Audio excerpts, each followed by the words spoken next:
el pensamiento luminoso de Santiago Covadrós tenemos la gran posibilidad de hablar con un dirigente político, con una vastísima experiencia en el mundo, en las relaciones internacionales, entre otras, ha sido embajador en Estados Unidos y en China, que es Diego Guelar. Diego, muy buenas noches y gracias por venir. Buenas noches y gracias por la invitación.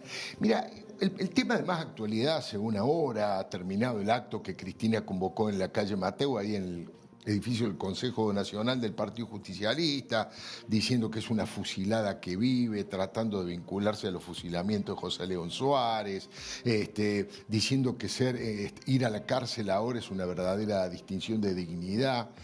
No sé cómo juzgás esto respecto de hacia dónde va Cristina y cuál es el concepto democrático que la sociedad debería tener al respecto. Mira, yo creo que es una mezcla de victimización y de susto. No va a ir presa, va a estar en el Calafate, en una gran mansión. Pero con tobillera electrónica y en el Wikipedia va a decir 2 veces presidenta. Pero con todos los delitos que ha cometido es nada. Es poco. La saca muy barata. Claro, la saca muy barata. Yo creo que tiene que tener un poco más de sentido del humor. Claro. Especialmente después de tanto delito, ¿no? Claro. Porque acá lo que estamos hablando no tiene nada que ver con la política. Ella podrá atribuirse una persecución política, no es el caso, no hay delito de opinión, no hay discriminación, no hay impedirle que se presente. 20 jueces pasaron de todos los palos, hasta muchos designados por ella. Estamos hablando de delito común, no de delito político, agravado, sí. Porque yo creo que el delito común es menos que el delito en el ejercicio de la función pública. O sea, es delito común agravado. Claro. Y yo creo que ella está transmitiendo eso, esa mezcla de victimización y mucho susto. Yo creo que hablaba como una persona que está muy asustada de su situación. Es cierto que la amenaza, yo viví clandestino y perseguido, el susto es muy grande. Yo tardé 5 años post dictadura en poder dormir una noche sin claro. Despertarme asustado, ¿no? El susto es, ¿cómo uno no va a tener susto? Pero el caso de ella, a esta altura y con todo lo que ha vivido, esto es casi un descanso. Casi un descanso. Estaba pensando en Lázaro Báez, no sé si has visto, vive en una verdadera mansión, con pileta, en uno de los lugares más lindos de la Argentina. Puede ir hasta Río Gallego a visitar a su familia y a otras casas que tiene. Suena, como decís vos, ¿no? Muy poco el castigo para semejante envergadura del delito. Están disfrutando de lo que se han robado. Claro. Esta es la verdad. Claro. Entonces hay que llamarlo por su nombre. A mí me parece bien que la Corte además tome la decisión sin especulación política. Le corresponde que confirmen un fallo donde ha tenido toda la posibilidad de defensa, donde están todas las pruebas.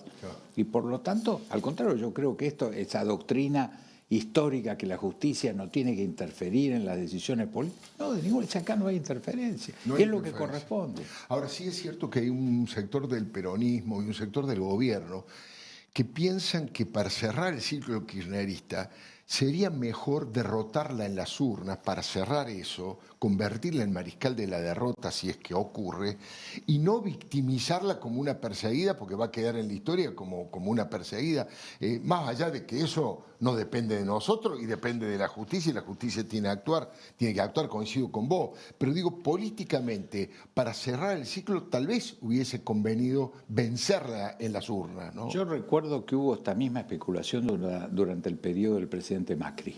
Sí, claro. Al margen de que yo creo que no actuó políticamente el Ministerio de Justicia ni el presidente.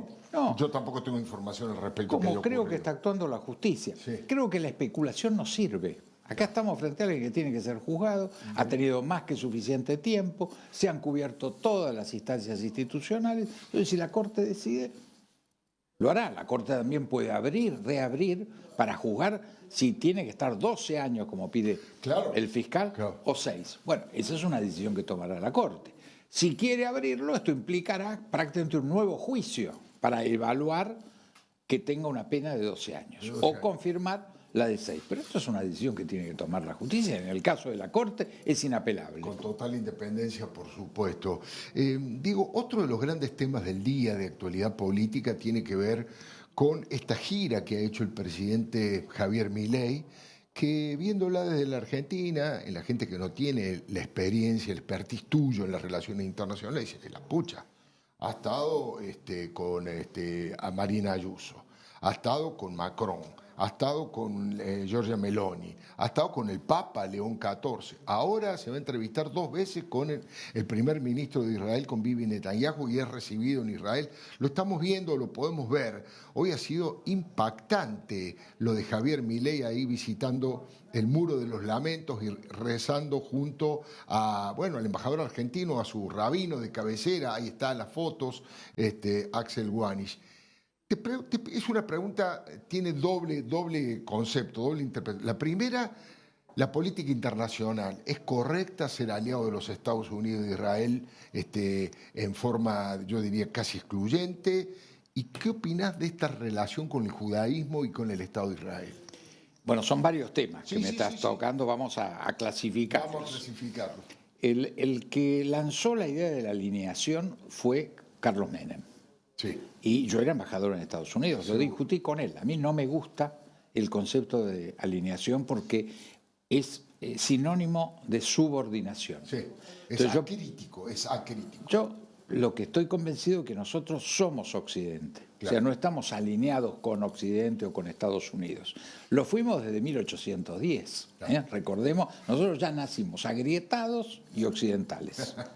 Y además defendemos los valores de Occidente. Moreno y Saavedra eran tan occidental uno como el otro y ya estaban agrietados. Sí. O sea, la historia de la grieta y de Occidente es permanente, sí. Es nuestra identidad. Entonces yo creo que la identidad no se negocia ni en Caracas, ni en Beijing, ni en Washington, ni en Bruselas, claro. Es nuestra identidad. Nuestra autonomía y nuestra identidad. Entonces yo creo que es malo el concepto de alineación.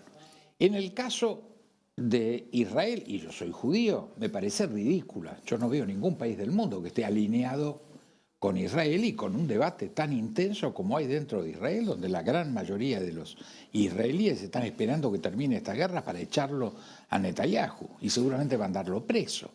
Entonces no es una situación para estar alineado con un drama semejante, sí para que hagamos lo que hemos venido haciendo hace más de 75, 76 años, que es una relación de amistad, de solidaridad con el Estado de Israel, de consolidar el que tenga fronteras seguras, pero también hay un dato que el presidente Milei olvida.